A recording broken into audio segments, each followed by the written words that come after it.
there are definitely signs that more and more fleets are conscious of their carbon footprint and are doing all that they can to, be a part of the solution to what the next generation of vehicle is. So whether it's electric or propane, CNG, other alternative fuels, from a maintenance standpoint, you have to be up to date and be trained on how to operate and repair those types of vehicles.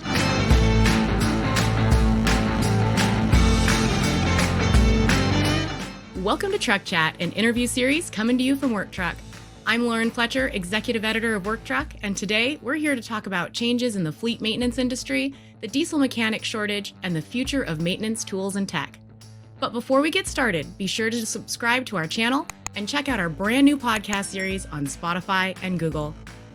Today's episode is sponsored by Dickinson Fleet Services, a fleet maintenance and management provider servicing medium and heavy-duty fleets nationwide.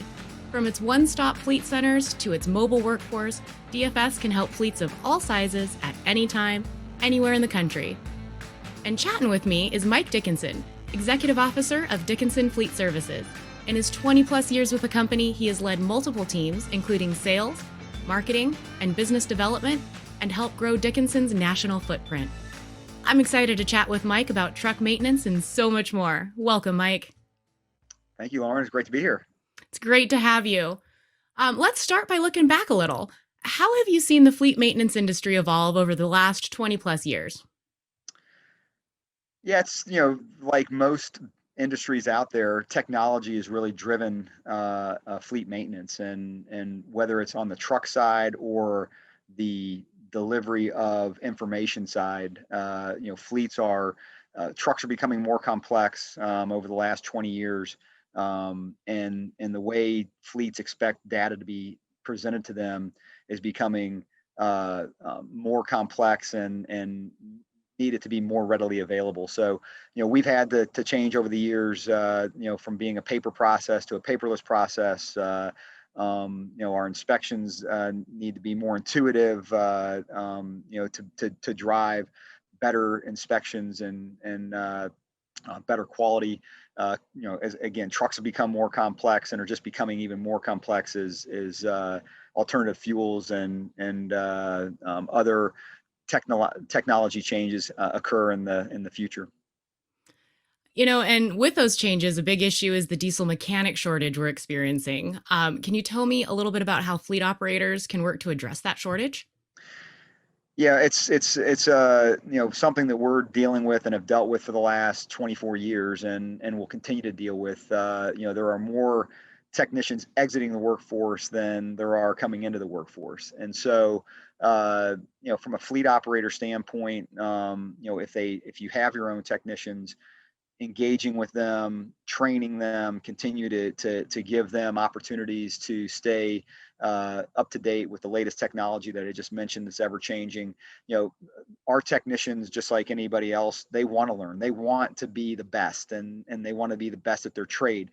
I think that goes across multiple types of trades, but technicians want to be able to fix whatever's in front of them, and as technology changes, you need to be able to give them the tools and the training to be able to fix those trucks. And so engaging with that with technicians and providing them training and tooling to do their job is critical to hold on to the techs that are out there today. So related to that technician shortage, can you share a little bit about FleeTec Academy and how that's helping upcoming diesel technicians? Sure. Yeah. So in 2019, we started FleeTec Academy in Indianapolis. It's our technician training academy. We recognize, again, as I said earlier, there's a shortage of technicians. More technicians are exiting the workforce and coming in on an annual basis. And so, to continue to keep up with the demand that we have for our services, felt like we needed to start to grow the next generation of technicians. So started FleeTec. It's a true co-op program where we bring people in with a mechanical aptitude, not necessarily a mechanical background, but a lot of grit, determination, will, wanting a career in this industry. And we put them through an 8-week training class. We house them, we feed them, we pay them while they're going through this class. When they leave, they have two ASE certifications, a full set of tools, and then they go into a 2-year apprenticeship program somewhere in our network, whether it's in a shop or in a mobile truck, and really set them up for a career. Then we continue to give them ongoing training, continuous education throughout that 2-year apprenticeship program, and it's been a huge success for us. Looking forward now, where is the fleet maintenance space going? Yeah, I think it'll continue to evolve. As I mentioned earlier, technology, is ever changing, and you have to stay up with it. And I touched on it, earlier that alternative fuels, electric vehicles, are coming fast into this industry.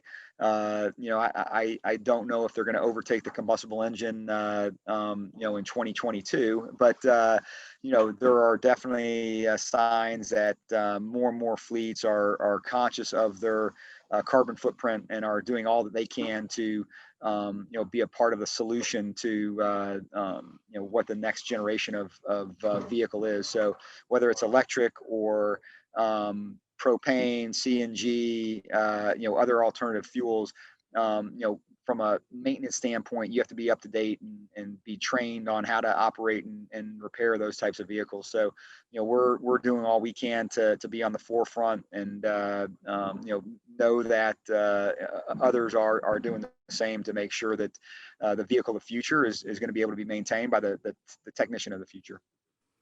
That's great. And can you tell me a little bit more about what you think the future will look like specifically for the tools and technology? Yeah, it's a great question. We have, you know, done all we can to keep up with the tooling as 5 years that we've been in business, and we'll continue to do that. And a lot of that is from a diagnostic standpoint. Vehicles are gonna become much more intuitive, where they're going to notify you that there's an issue, and that notification of repair may come into a central call center, and then that call center is diagnosing that repair, and then sending a technician out to fix it, versus the tech going out on site and trying to diagnose and repair that vehicle without having any visibility into what the issue is. So whether it's through telematics, or alternative fuels, and just a smarter vehicle. I think the tooling and the response time is going to be such a critical factor on that future fleet, to keep up with that. And autonomous vehicles are coming, and how do you manage that, and how do you calibrate autonomous vehicles? So the tooling that will be needed for this future fleet is going to be ever changing. Awesome. And earlier in 2021, Dickinson partnered with Cox Automotive. Can you share a little bit about how that's changed and help things accelerate? Yeah, Cox is an amazing company. The Cox Enterprise has Cox Communications on one side and Cox Automotive as their other company, and we fall under Cox Automotive and their mobility division. And it's an amazing family-owned business. I think one of the top 20 companies in the United States, privately owned companies in the United States. They have brought a lot of fuel to our tank to accelerate our growth and really invest in our team. Um, we have some really exciting plans for 2022 and beyond, to expand our footprint, and really invest in our technicians and our management team to be able to grow our service offerings, and to be able to grow our service footprint. One of the great things about Cox is that they are on the forefront of that next generation of vehicle, and whether it's connected, autonomous, electric. They are on the forefront of all of that technology, and really positioning us well to be able to take advantage of those next generations of opportunities. So great partnership. We couldn't be more thrilled. As I mentioned earlier, we're coming up on our 25-year anniversary, and I've never been more excited in the history of our company about where we're going, and the people we've surrounded ourselves with. That's excellent. Thanks again, Mike. I really do appreciate your time today. And thanks to all of you who tuned in to today's episode of Truck Chat, sponsored by Dickinson Fleet Services. For more information on Dickinson Fleet Services or truck fleet maintenance tips and best practices, check out the links below and be sure to subscribe to Truck Chat so you don't miss an episode. Thanks.